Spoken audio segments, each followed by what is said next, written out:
నా ఫోన్ ఎక్కడుంది?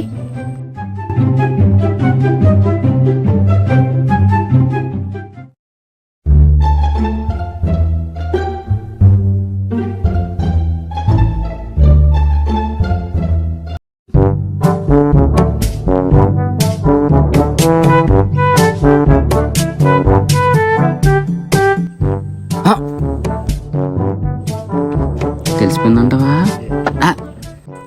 ఏంటందు చెల్లెం పడిపోయిందా? అంత నెదికెత్తున్నావు. నా ఫోన్ పోయింది. ఫోనా? నేను చూసానే. ఎక్కడా? నేను నీ దగ్గరే.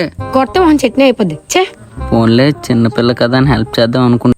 ప్లీజ్ ప్లీజ్ హెల్ప్ చేయవా? దీనికి నా ఒక్కడ హెల్ప్ సరిపోదే. మరి ఏంటి ఫోన్ పోయిందా? అయినా మన ఊళ్ళో చాలా దొంగలు ఎక్కువైపోయారా. Very sad. నా ఫోన్ తీసిన చేతులు పడిపోను. నీకు దండం పెడతాను, ఎలాగైనా ఆపరా. సరే సరే, నీ ఫోన్ నేను ఎతికి పెడతాను కానీ చేలో నాకు చాలా పనులు ఉన్నాయి. అదే ఆలోచిస్తున్నాను. డోంట్ వరీ, నీ పని నేను చేసి పెడతాను. ప్లీజ్ కొంచెం నా ఫోన్ ఎతికి పట్టువా. ఇంతకీ నీ ఫోన్ ఏంటి? ఐఫోన్. ఏంటి మీ ఐఫోనా? నీకంటూ ఫోన్ లేదా? అబ్బా సరే, నా పనులు నువ్వు చేయి. ఈవినింగ్ కల్లా నీ చేతిలో నీ ఫోన్ ఉంటుంది. ఇంతకీ నేను ఏ పనులు చేయాలి?